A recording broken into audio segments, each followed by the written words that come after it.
Assalamualaikum warahmatullahi wabarakatuh. Bismillahirrahmanirrahim. Selamat siang kepada rekan-rekan, khususnya para mahasiswa Fakultas Hukum Universitas Islam Indonesia. Pertama, perkenankan saya untuk memperkenalkan diri. Nama saya adalah Indah Rahadian.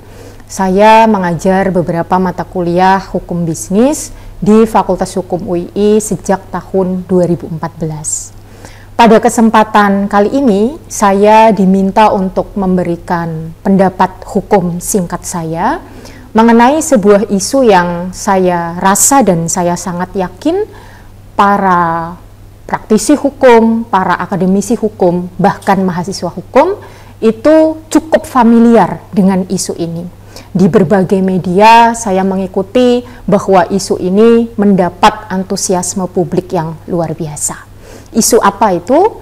Isu ini tidak lain adalah mengenai revisi ketiga terhadap undang-undang mengenai badan usaha milik negara atau undang-undang BUMN.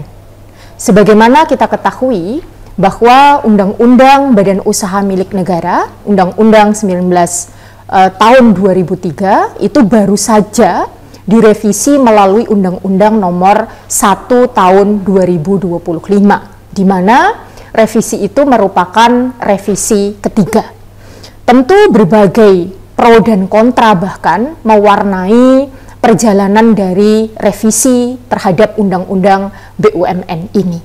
Saya mencatat setidaknya ada 5 legal issue utama atau 5 persoalan hukum yang menurut saya menarik untuk dikaji lebih dalam, khususnya bagi teman-teman mahasiswa.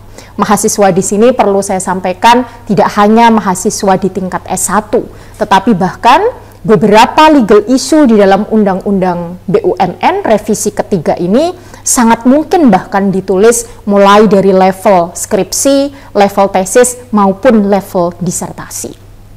Yang pertama, legal issue persoalan hukum yang saya soroti ini berkaitan dengan status hukum dari pengurus.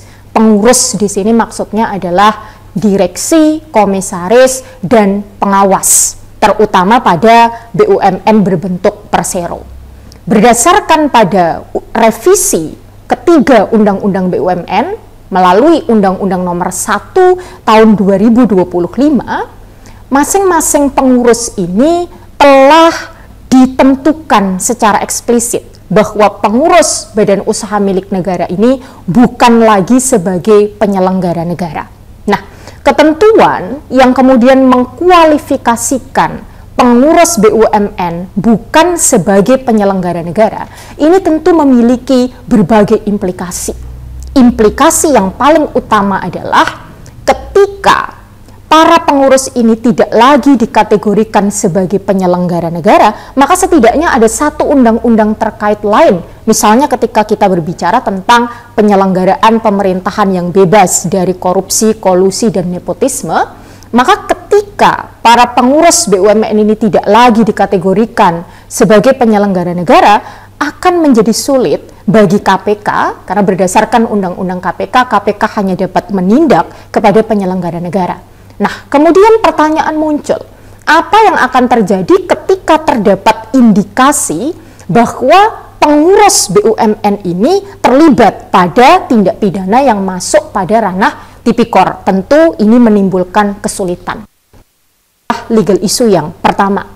Legal issue kedua yang saya soroti ini berkaitan dengan, saya juga pernah menulis legal issue ini pada saat saya menjadi dosen baru ya, tahun 2014, tapi ternyata itu masih relevan sampai sekarang. Nah, ini berkaitan dengan status keuangan negara di dalam permodalan BUMN khususnya persero. Pada saat Undang-Undang BUMN ini belum direvisi melalui Undang-Undang nomor 1 2025, memang terdapat dua perdebatan.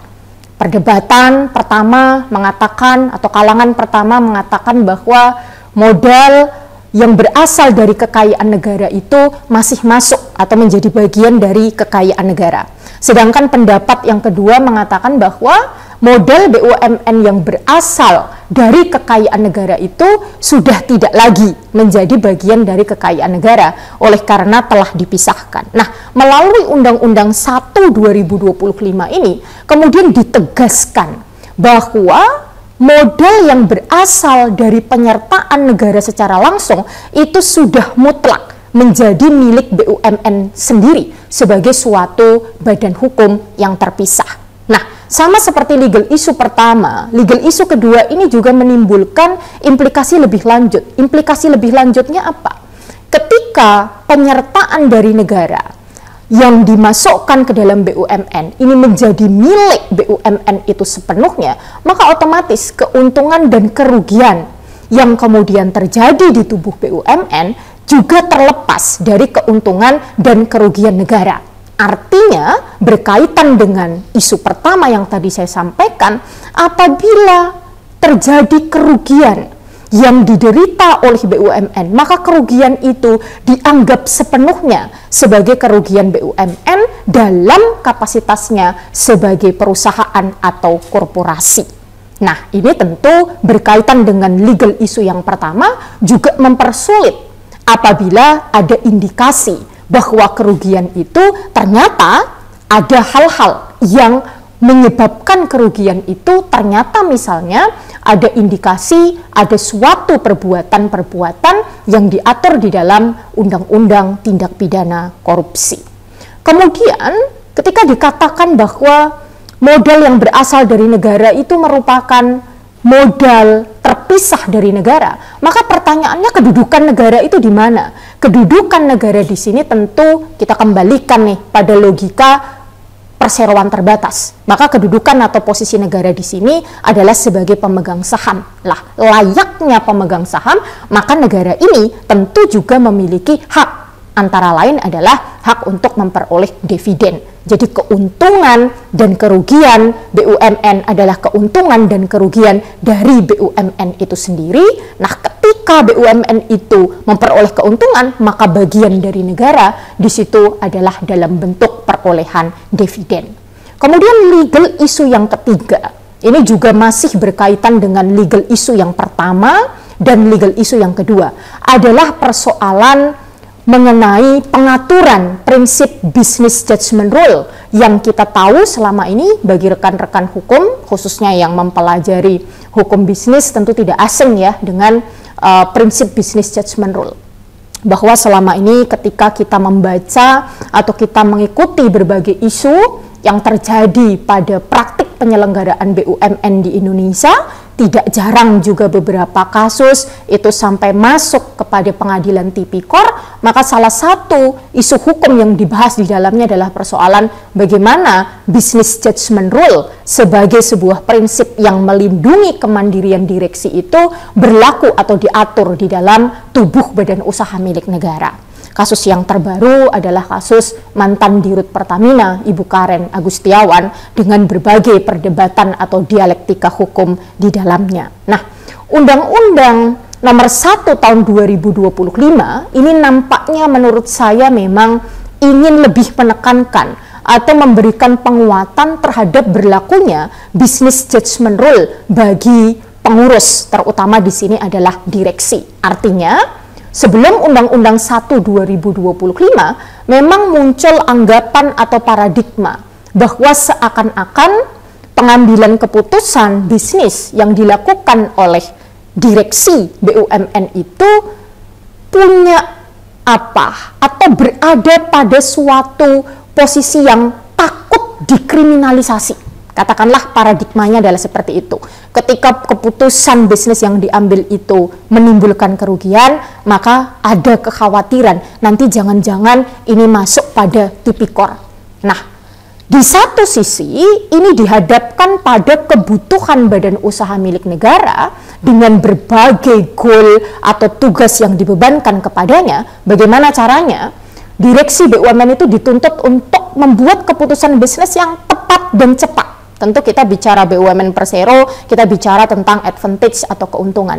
Maka melalui revisi yang ada di dalam Undang-Undang 1 2025 itu, prinsip business judgment rule itu hendak diperkuat. Artinya bahwa sepanjang memenuhi fiduciary duty, sepanjang keputusan bisnis yang dilakukan atau diambil oleh direksi itu telah dilakukan dengan standar itikat baik, telah dilakukan dengan standar penuh kehati-hatian, telah dilakukan tanpa adanya benturan kepentingan, maka ketika keputusan itu pada akhirnya justru mengakibatkan munculnya kerugian bagi BUMN, tidak secara serta-merta direksi yang bersangkutan ini dapat dikenai pertanggungjawaban secara pribadi. Nah, berkaitan dengan isu hukum ini, saya berpendapat ada dua sisi atau ada dua hal yang penting untuk saya kemukakan.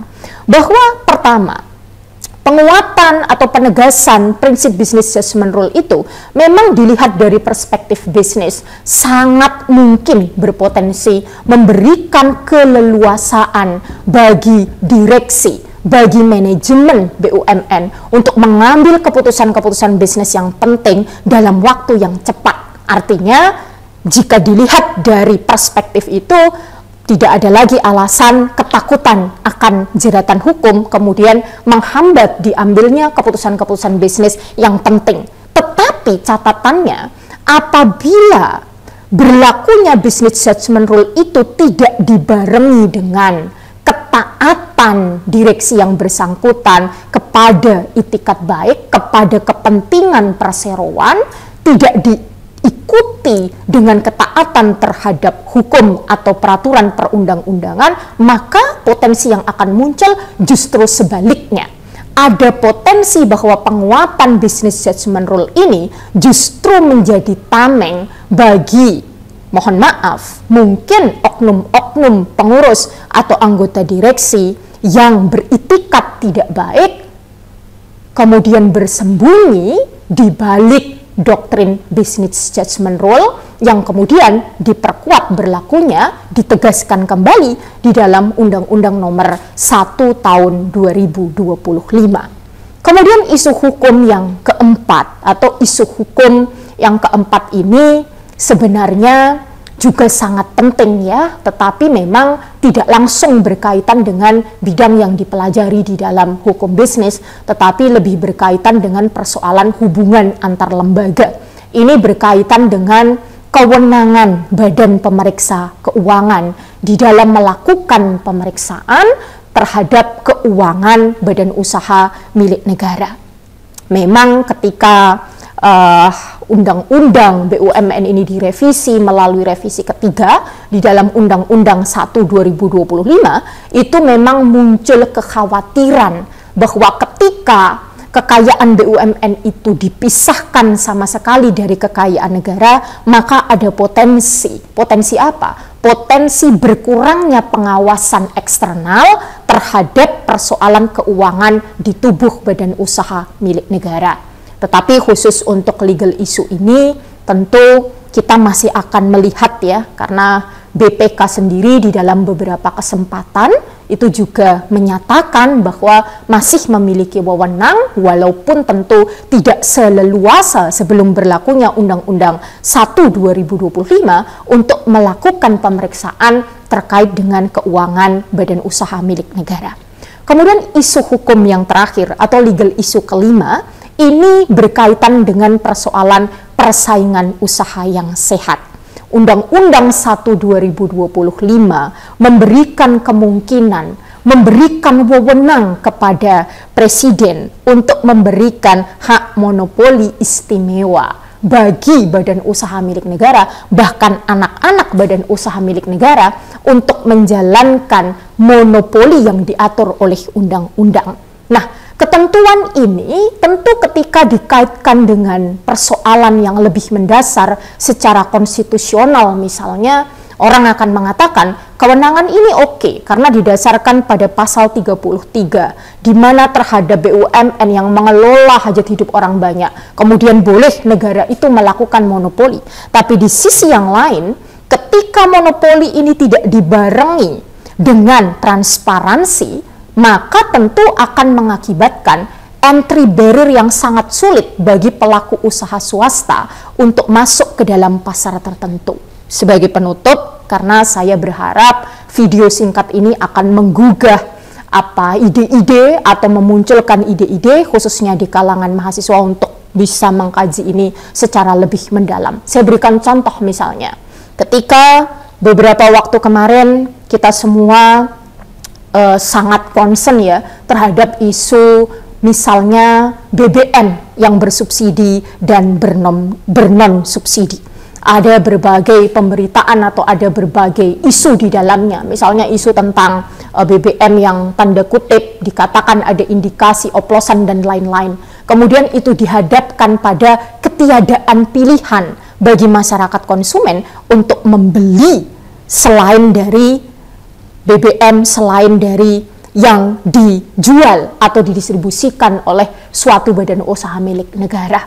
Nah, ketika adanya monopoli khusus atau monopoli istimewa itu tidak dibarengi dengan peraturan pelaksanaan yang lebih clear mengenai ini, tentu akan muncul berbagai persoalan baru yang mungkin akan menghambat persaingan usaha itu sendiri. Jadi demikian adalah 5 legal issue utama yang dapat saya sampaikan pada kesempatan kali ini. Sampai berjumpa pada momen-momen atau pada kegiatan-kegiatan selanjutnya. Selamat mengkaji lebih dalam. Terima kasih atas perhatiannya. Wassalamualaikum warahmatullahi wabarakatuh.